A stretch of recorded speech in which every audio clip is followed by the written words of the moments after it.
Sam Morgan sat in that glow, sharpening the edge of a whittling knife, his broad hands moving with the rhythm of a man who wasn't carving with so much as carving time.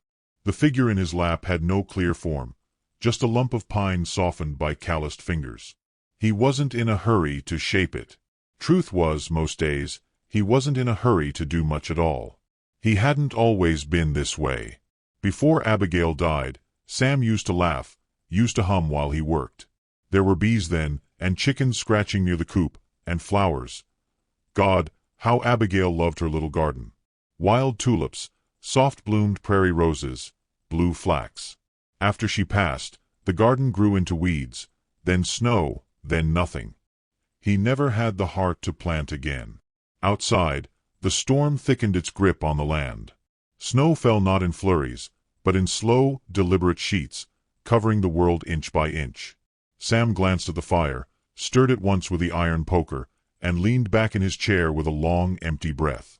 His bones ached with the kind of cold that didn't come from weather. That particular chill lived deeper, in the chest, where memories of laughter had once warmed him. It was a quiet sort of pain, the kind that didn't scream but settled into your skin like dust in old corners. He reached for his cup, black coffee, cooled long ago, and took a swallow out of habit more than thirst. Then he heard it. 3 knocks. Slow. Not wind tapping branches, not a raccoon scratching at the sidewall. Human. He stilled. A 4th knock followed, hesitant. A pause. Then another. Sam stood, joints protesting as he moved. He hadn't had a visitor in days, not with the road buried under snowdrifts taller than a man's chest. He stepped to the door, unlatched the iron bolt, and opened it with the caution of a man who'd learned not to expect anything good from the world anymore. And yet, there she stood. A woman wrapped in a frayed coat 3 sizes too big, its hem crusted with ice.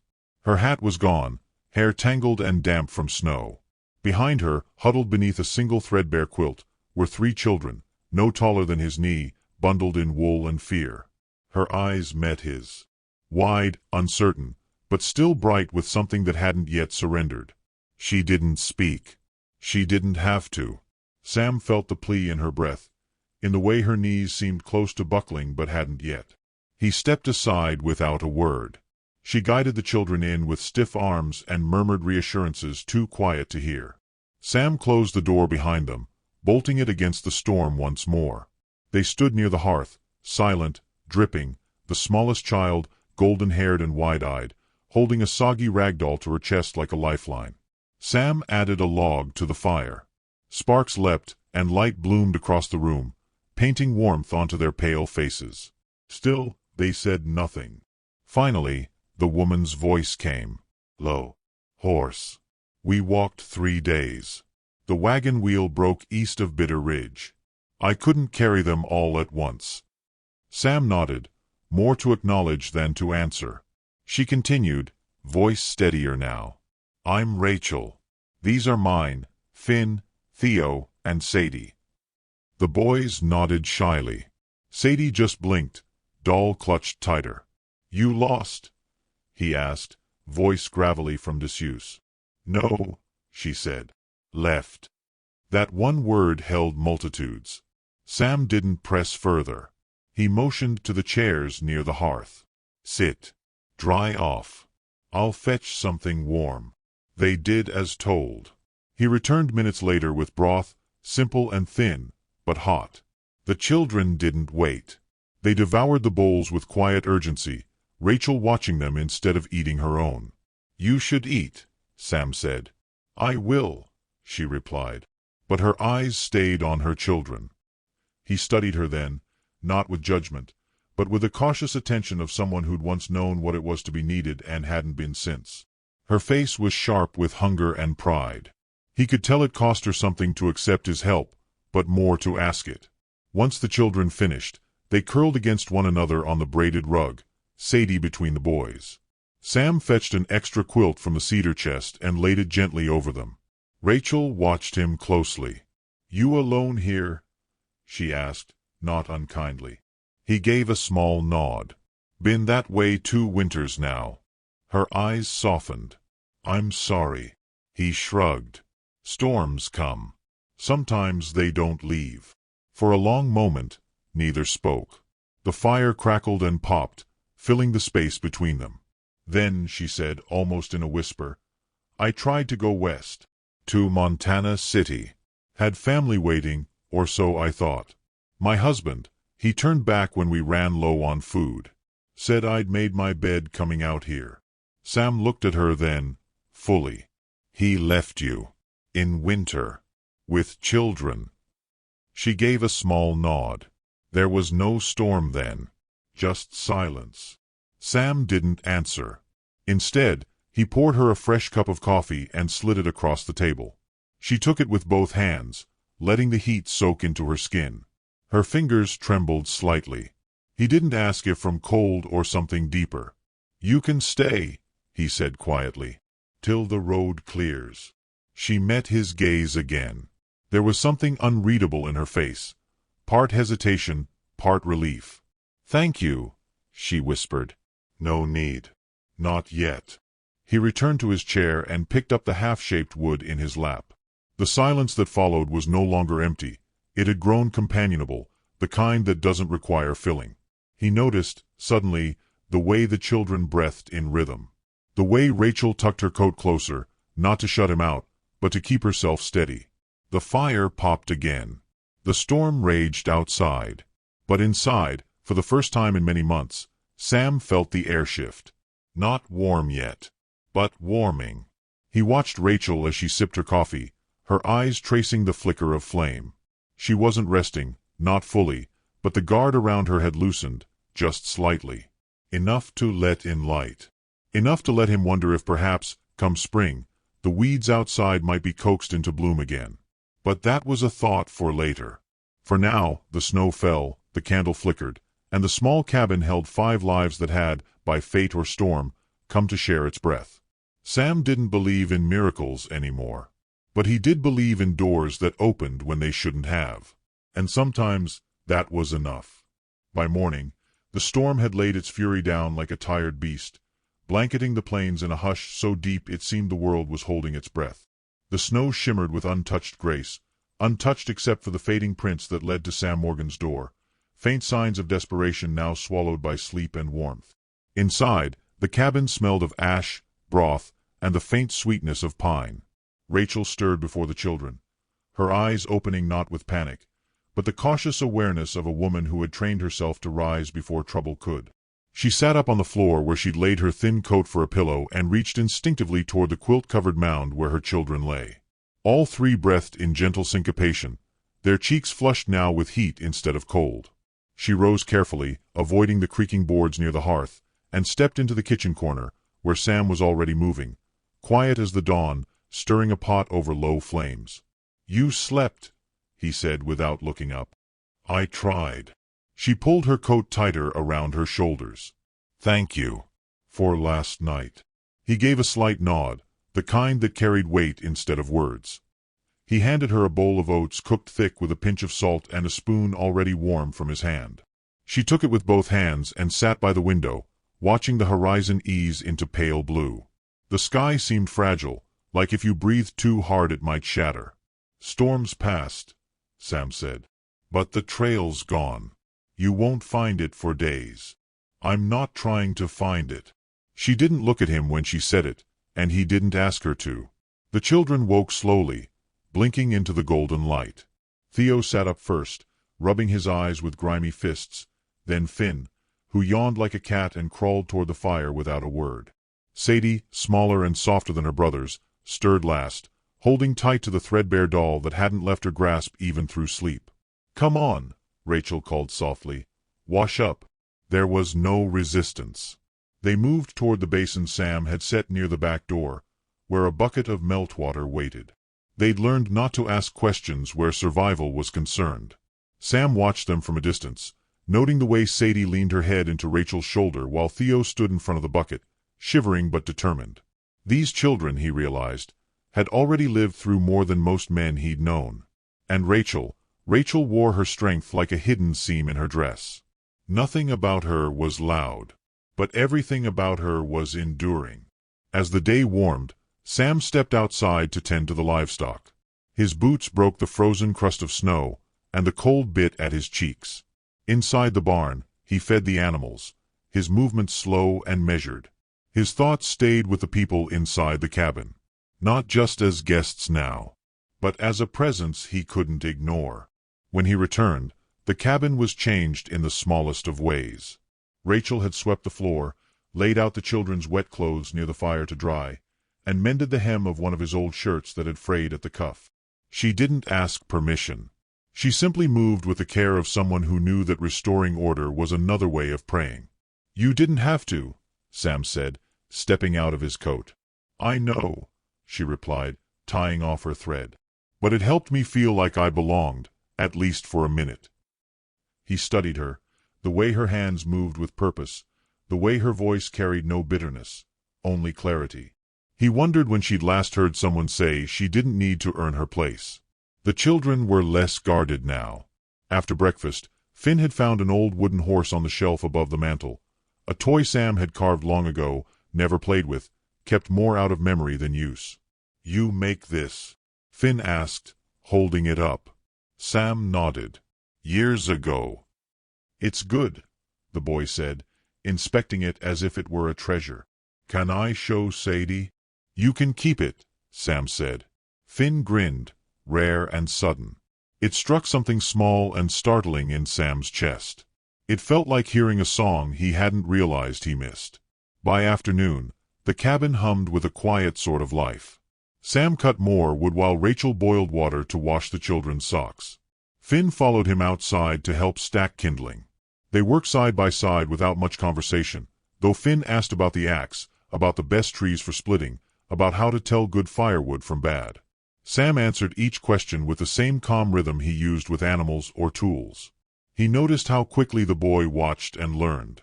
Not just mimicking, but remembering. Inside, Rachel stood near the stove, stirring a pot with her left hand while Sadie clung to her skirt.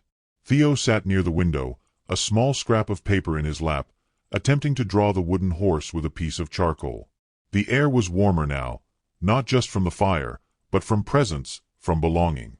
As evening fell, Rachel sat at the table, darning another sock, when Sam finally spoke what had sat on his tongue since morning. "You planning to go when the road clears?" She didn't answer immediately. Her fingers kept stitching, steady and precise. "I don't know," she said finally. "There's nowhere left that expects us." "You got people out west?" "I thought I did. A cousin in Deer Lodge. But she sent word she moved south. No address. No trail to follow." Sam nodded slowly. "There's work, if you wanted it. Mrs. Webb in town runs the store. She could use help come spring. She's fond of children." Rachel looked up at him, not with suspicion, but with a wary hope of someone used to open doors that didn't lead to danger. "You offering us a place?" "I'm offering shelter," Sam said, "and maybe something steadier. You don't owe me for it. I just figure, this land's big enough for more than ghosts." She didn't smile, but something in her eyes shifted, like a thaw setting into the edges of a long winter. That night, the wind didn't howl. It whispered. The kind of whisper that lives in rocking chairs and lullabies and firelight shared between strangers learning how not to be. The children curled again beneath quilts. Rachel helped Sam wash the dishes, and their hands met briefly in the water, rough and calloused and full of stories neither had yet told. They didn't speak of it, but neither pulled away. Later, after all was quiet, Sam sat by the fire with the half-carved figure still in his lap. It had begun to resemble a fox now, lithe, watchful. He hadn't intended it to be that. But some things shaped themselves with time. Rachel stood near the window, her arms wrapped around her middle, watching the sky darken. "There's peace here," she said softly, "but it's the kind you earn, not borrow." Sam didn't answer. He didn't need to. She already knew he agreed. When she turned, he offered her the chair by the fire. She took it. Outside, the moon began its slow rise. Inside, the silence settled again, but this time it wasn't empty. It was full of possibility. The cradle of warmth they'd built together in one day held, against the cold that had once swallowed them both. And somewhere beyond the snow and the past, a new rhythm waited. One neither of them had expected. One worth staying to learn. The thaw didn't come in a single rush but in sighs, small moments where the frost released its grip a little more each day. The snow softened first near the well, then along the cabin's eaves where icicles wept themselves into puddles. Sam noticed it in the way the door no longer stuck and the wind, once fierce and full of sorrow, now carried the scent of wet bark and far-off mud. Spring, like trust, didn't arrive with trumpets. It arrived in patience. Inside the cabin, the shift echoed louder. Sam had taken to carving again, not just out of habit or loneliness, but for the children. Finn, in particular, was fascinated by the craft. He watched with wide, unblinking focus as Sam's knife shaped the pine with strokes that were both sure and soft. Sometimes, the boy would sit on a stool beside him with his own stubby blade and scrap wood, mimicking the motions with the intensity of someone who understood the act was sacred. "That one looks like a rabbit," Finn said one morning, leaning over Sam's shoulder as shavings piled on the floor like curled feathers. "It's supposed to," Sam murmured. "You make them all from memory?" Some come from nothing. Just hands remembering something the mind forgot." Finn blinked as if trying to understand how hands could hold memories. Then he smiled, all teeth and sunshine. "I'm gonna make a bear. You'll need patience for that." "I got patience," Finn said proudly. "Mama says I wait better than Theo." In the corner, Theo scowled from behind a worn book that Rachel had read to them the night before. "Do not." Sadie sat by the window, humming softly to her doll. She had named it Abigail, after asking Sam what his wife's name had been. He hadn't planned to tell her, but she'd asked so sincerely, so tenderly, as though knowing the name might bring some lost goodness into the world again. Rachel had begun to change, too, though her shifts were quieter than the land's.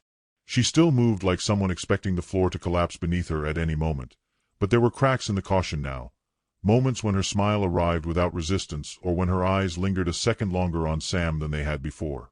She had taken over the cooking, and though her meals were plain, they held the kind of warmth that could only come from someone who put thought into the simplest things. Sam often found himself eating slower, savoring. Not just the food, but the gesture, the care behind it. Once, when she brought him a bowl of stew, she paused before setting it down. "You eat too little," she said gently. "I eat what I need. You need more than you think." It wasn't about food. He knew that. She knew he knew. That night, he finished the fox carving and placed it quietly on the mantel beside the wooden horse. In the morning, it was gone from the shelf and resting near Sadie's pillow. Outside, the land continued its slow resurrection. The creek began to murmur beneath its brittle shell. Trees, still bare, held a sheen of promise in their buds. Animals stirred in the woods, footprints pressed into the softening snow. The birds returned, tentative and few. One afternoon, while the boys chased each other through the melting yard and Sadie napped on the porch with Abigail nestled under her chin, Rachel and Sam found themselves alone in the kitchen. She was kneading dough, sleeves rolled to her elbows, hair tied back with a strip of cloth. He was repairing the hinge on the pantry door, watching her more than the task at hand. "Never figured you for bread-making," he said. "I didn't either," she replied. "But I learned. The way women do when they're waiting for someone else to come back and don't know if they will." Sam tightened the screw in the hinge. "He gone long before you left?" Her hands didn't stop. "He left long before I admitted he had." She wiped her fingers on her apron. "He was one of those men who only love you when you need nothing from them." Sam nodded.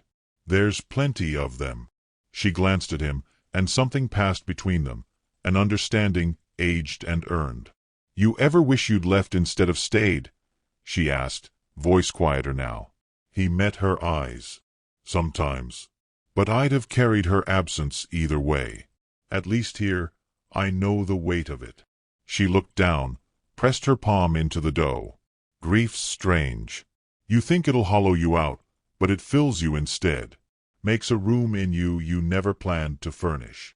And when someone walks into it, you're not sure if you should ask them to stay," Sam finished.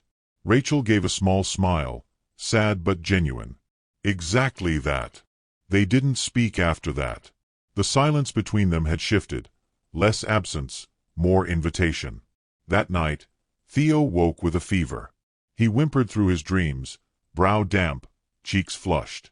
Rachel held him against her chest, whispering soothing words even as fear flickered in her eyes. Sam didn't speak.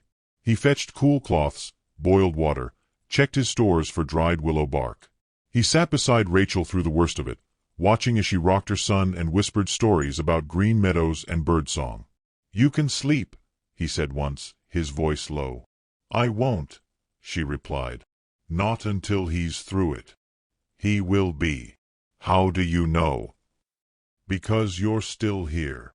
She didn't thank him, but her fingers brushed his as he handed her another cloth, and the touch lingered. Theo's fever broke before dawn. When the boy finally drifted into a deep, peaceful sleep, Rachel turned to Sam with eyes rimmed in exhaustion and something close to trust. "You didn't have to sit up." "I wanted to." She nodded, and without another word, leaned against his shoulder. Just for a moment. Just long enough to let herself be held by something steadier than fear. In the days that followed, everything felt different. Not louder or faster, but more alive. The children clung to the rhythm they'd built. Mornings by the fire, afternoons exploring the land with Sam, evenings tucked close beside Rachel with her stories and lullabies. Their laughter came easier now, less like survival and more like childhood. Sam started carving animals just to see their reactions. Deer, owls, badgers. Finn declared he would one day have a whole forest of wooden creatures. Sadie asked for a butterfly. Theo wanted a wolf. One morning, Sadie wandered into Sam's workshop behind the barn. She didn't speak, just climbed onto the bench beside him and watched as he shaped a block of wood into wings. "Is it for me?" she asked softly. "If you want it." She nodded solemnly. "It's pretty." "Do you remember what butterflies mean?" he asked, pausing in his work. She shook her head. "They mean change. From something that crawls to something that flies." Sadie stared at the carving, then at him. "Mama says we changed. She says we were scared worms and now we're family." Sam smiled. "That sounds about right." As April pressed in with thaw and bloom, the cabin took on a new kind of warmth, one that couldn't be blamed on firewood alone. The children referred to Sam not as Mr. anymore, but simply Sam. Once, Finn slipped and called him Papa, then froze, cheeks red, apology on his lips. Sam said nothing, just reached out and rested a hand on the boy's shoulder. Finn grinned and didn't correct himself. One evening, Rachel stood in the doorway of the workshop, watching as Sam sanded the butterfly's wings to a fine curve. "You're good with them," she said. "They make it easy." She stepped inside, brushing her fingers along the carved shapes on the shelves. "They talk about you all day. Theo says you know the names of every tree." "He exaggerates. Still, he believes it." She turned to face him. "They're healing. Faster than I expected. They're children. They know how to trust again." She nodded, thoughtful. "I wish I could say the same." Sam set the carving down and looked at her, not with expectation, but with the patient regard of someone who understood that some doors open slowly, and only from the inside. "I don't want to replace anyone," he said, "but if you needed someone who stays." He let the rest hang there, unfinished, like a line of verse waiting for her breath. Rachel didn't move, but her voice came steady. "I don't need saving, Sam." "I know," he said. "I just want to be somewhere you don't have to do it alone." Her eyes filled, not tears, not quite, but the glisten of a soul that's been seen and still welcomed. That night, after the children were asleep and the fire crackled low, Sam stepped outside to watch the stars return. Rachel joined him, blanket wrapped around her shoulders, silence between them. The moon was rising over the ridge, casting silver over the snow-softened land. In the distance, the first frogs sang. "It's beautiful," she whispered. "It is," he said, "but not as much as what's growing here." She leaned against him then, not because she was cold, but because she could. And inside, on the windowsill, the wooden butterfly waited for morning. The air had turned expectant, like something distant had stirred awake. Spring had begun its slow exhale across the land, leaving soft buds on the cottonwoods and painting faint green across the valley floor. The Morgan homestead, though no one had yet spoken the name out loud, breathed easier with the season. Days passed in quiet rhythm. Eggs collected. Bread baked.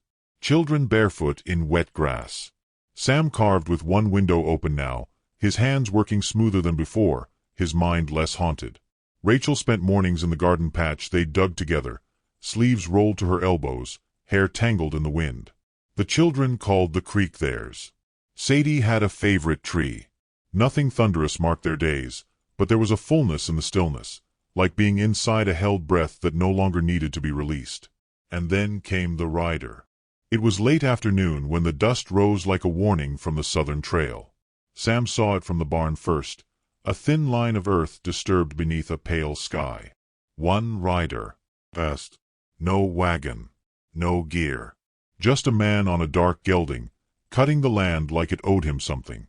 By the time the horse slowed near the fence line, the children had gathered on the porch. Sam stepped in front of them instinctively, calm but solid.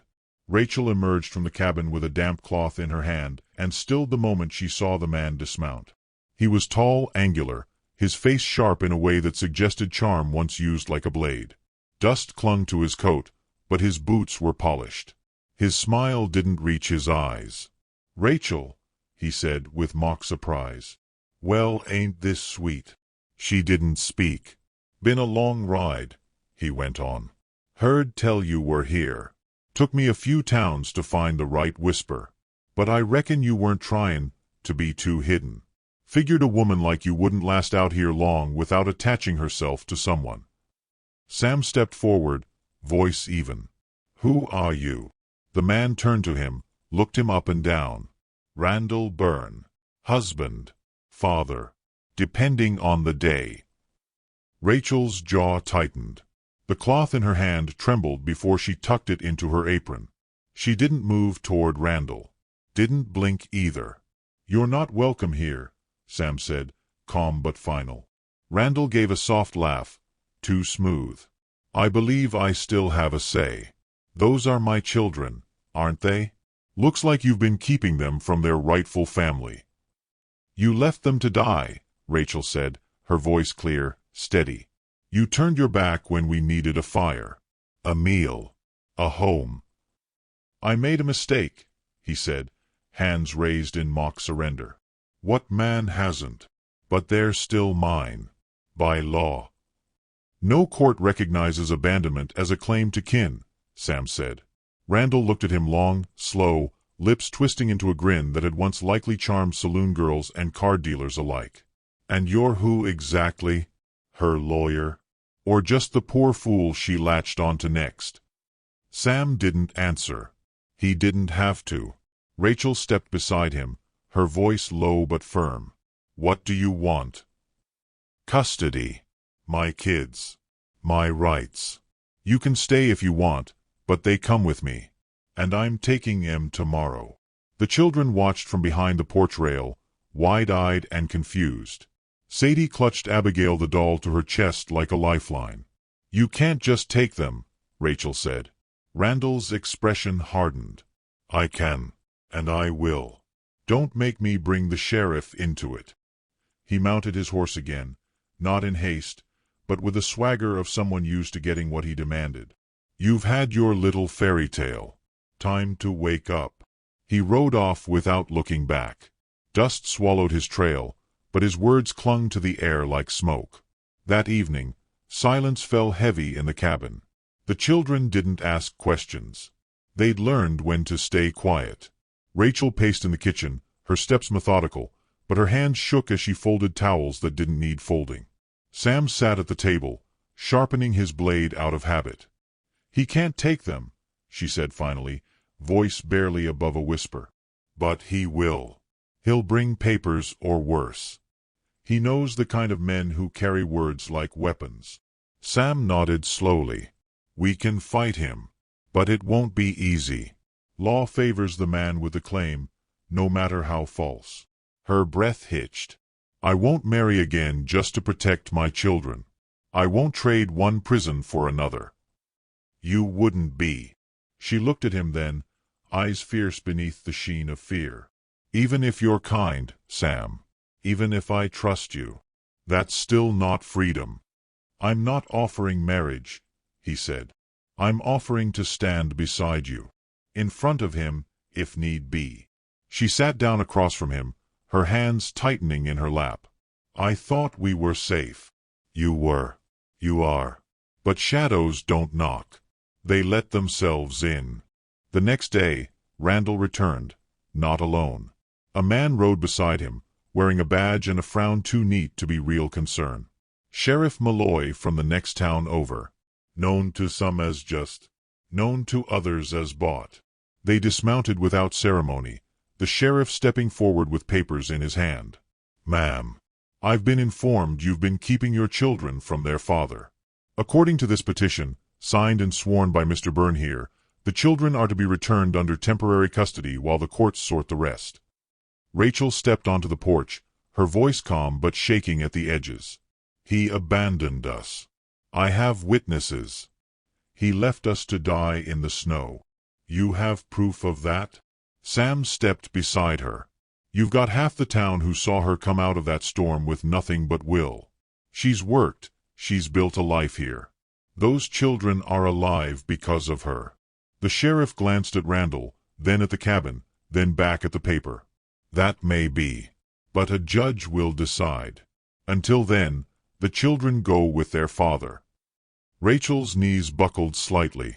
Sam reached for her, steadied her. She didn't lean into him, but she didn't pull away. Then a voice rose from behind them. Mrs. Webb, the shopkeeper, arrived in her wagon, snow still clinging to her hem. That man's no father, she said loudly. He's a drifter and a liar. Ask around town. Ask Doc Hadley. Ask anyone who's watched that woman raise those children with grace while he rode off into a bottle. More voices followed. Doc Hadley, Pastor Elias, even young Ben Miller, the stable hand. They came not with weapons or shouts, but with presence, with truth. The sheriff, caught between paperwork and people, scratched his head. You'll need to take it to the courthouse, Mr. Byrne. I won't be dragging children off when half the town stands against it. Randall looked ready to spit fire, but he swallowed it down, sneering. Fine. But this isn't over. He rode off again, slower this time. The sheriff followed, grumbling something about judges and jurisdiction. The people stayed a while longer. They didn't celebrate. They simply stood close, offering nods and quiet comfort. Rachel thanked them, voice breaking. Sam watched her, steady and silent, heart full of something he didn't dare name yet. That night, Rachel stood by the fire, arms wrapped around herself. He'll be back, she said. With more papers. Stronger words. Sam nodded. Then we'll be stronger still. She looked at him then, not like a frightened woman, but like someone measuring the shape of hope against memory. I was going to leave, come spring. Take the children somewhere new. Somewhere without ghosts. You still can. She stepped closer. But maybe ghosts aren't the ones haunting me. Maybe it's the fear that nothing lasts. Sam reached into the drawer and pulled out something small. A wooden ring, simple and unadorned, carved with care. I made this, he said, before the snow melted. I didn't know if I'd give it to you. It's not a proposal. Just proof. That I believe in something lasting. She took it slowly, held it in her palm like a fragile bird. Thank you, she whispered. The fire crackled behind them. The children slept soundly in the next room. The wind outside carried the scent of earth and ash and promise. And though the road ahead still held fight and uncertainty, a choice had been made, not out of desperation, but out of quiet defiance. Out of love not yet spoken but clearly seen. The storm had returned. But this time, they would not face it alone.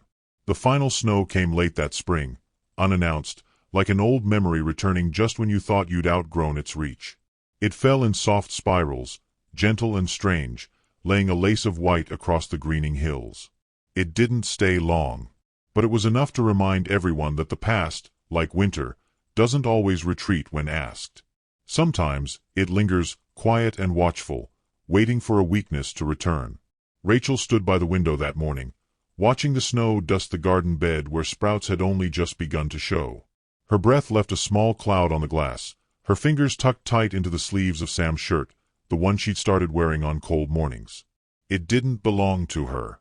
But it didn't not belong to her either.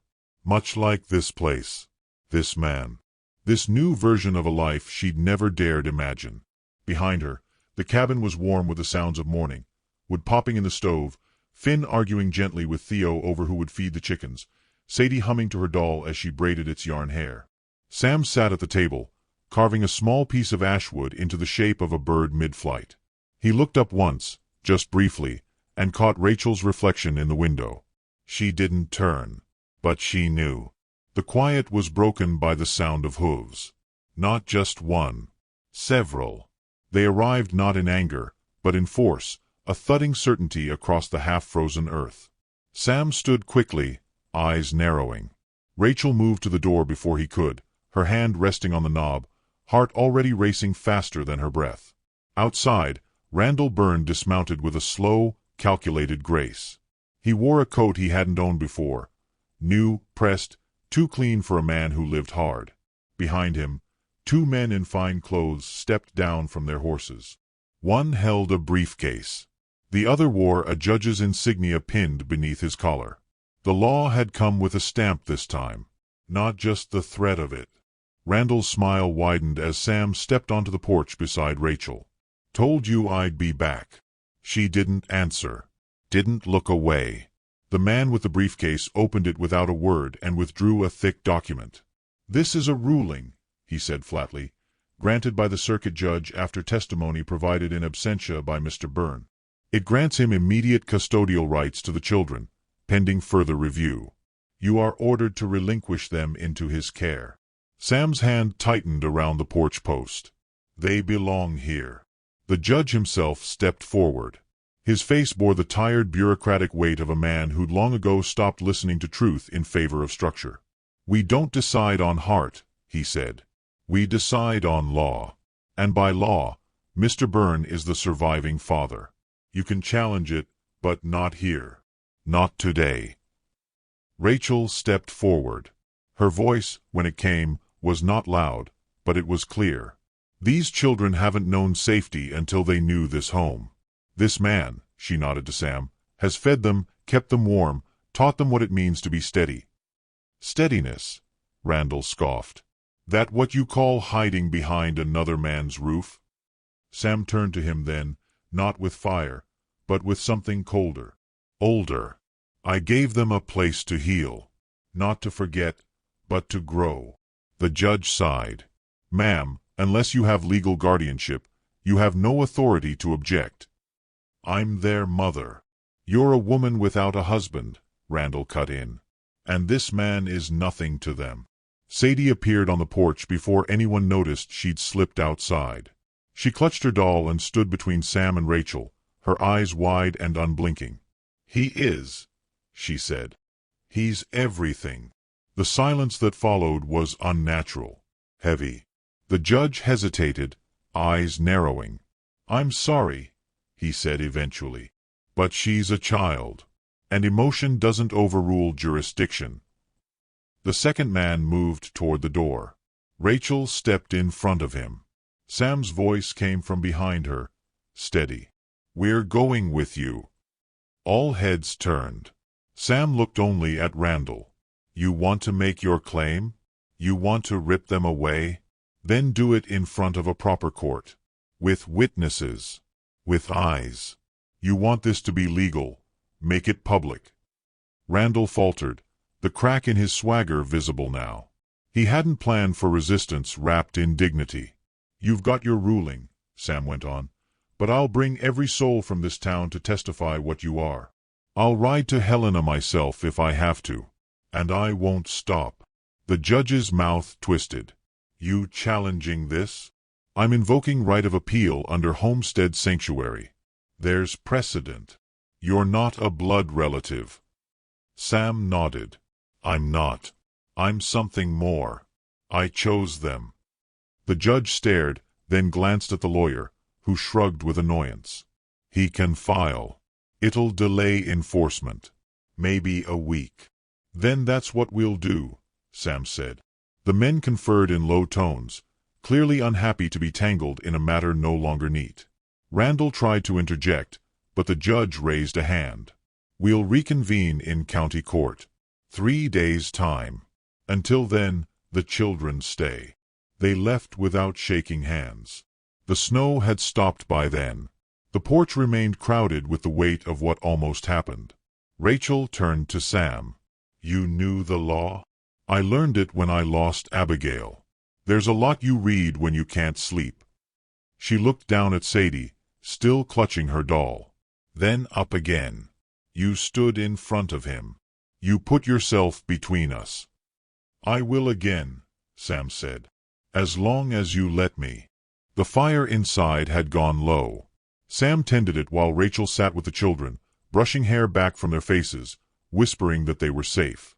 For now. For tonight. Sam looked around the cabin as the fire grew. He saw the carved creatures on the mantel, the drawing Theo had taped to the wall, the boots lined by the door, still caked in yesterday's mud. This place wasn't just his anymore. That night, he laid a fresh log on the flames and pulled something from beneath the table, the cradle. He'd kept working on it in secret. Unfinished for months, it had rested in the shadows, waiting. He placed it near the hearth.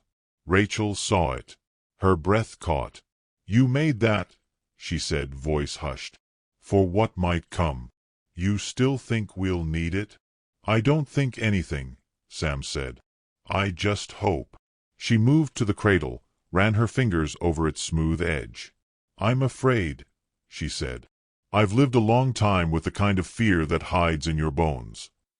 I know, he replied. But fear isn't all you're made of. She looked up at him, eyes soft and shining. You believe that? I do. Then she said something he hadn't expected. Not because it was loud or bold, but because it was hers. Then I believe it too. The trial came quickly. They rode to town as a family, not declared, not defined by blood, but by choice. The courtroom was small, but the pews were full. Mrs. Webb, Doc Hadley, and the pastor. Half the town came not for spectacle, but for truth. Randall wore his finest coat, but it couldn't disguise the hollowness behind his words. His arguments held structure but no soul. Rachel spoke only once. Quietly, clearly. I would rather live poor, live quiet, live alone with my children in a place that sees them than see them go with a man who sees only his own reflection in their eyes. Sam took the stand after her. I was lost when I found them, he said. Not because I needed saving, but because I had no one left to give to. Then they came. Hungry, cold, brave. And every day since, they've reminded me what it means to be alive. The judge listened, long and hard, then gave his ruling. Custody granted to Rachel Byrne, full and permanent. Randall dismissed without right of further appeal. Afterward, outside the courthouse, Sam waited as Rachel hugged each child tight, kissed their foreheads one by one. Then she turned to him. The sun had broken through the clouds. Warm light fell over the steps. A breeze carried the scent of dust and lilac. She reached into her pocket and held out the wooden ring. I've carried this since the night you gave it to me, she said. Not because I had to, but because I wanted to remember what it felt like to be offered something without conditions. He looked at her, steady. You don't owe me anything. I know, she said. But I'd like to offer you something too. She took his hand. I'd like to stay. Not just through the next storm. Not just to raise these children. But because when I look at you, I don't see rescue. I see home. He didn't speak. He didn't need to. He only pulled her close, and she let him. That night, they sat by the hearth. The fire was bright. The cradle stood between them, rocking gently with a touch of wind through the open window. Sadie slept on the rug. Finn and Theo dozed against the far wall, arms tangled, breath even. Outside, the last snow melted into the earth. Inside, love, true and worn and rooted, grew without need for ceremony. And if you listen close, even now, you might hear it. Not thunder, not storm. Just the whisper of warmth against wood, the soft breath of a miracle born not in fire, but in kindness. And the creak of a cradle, swaying in time with the beat of something new.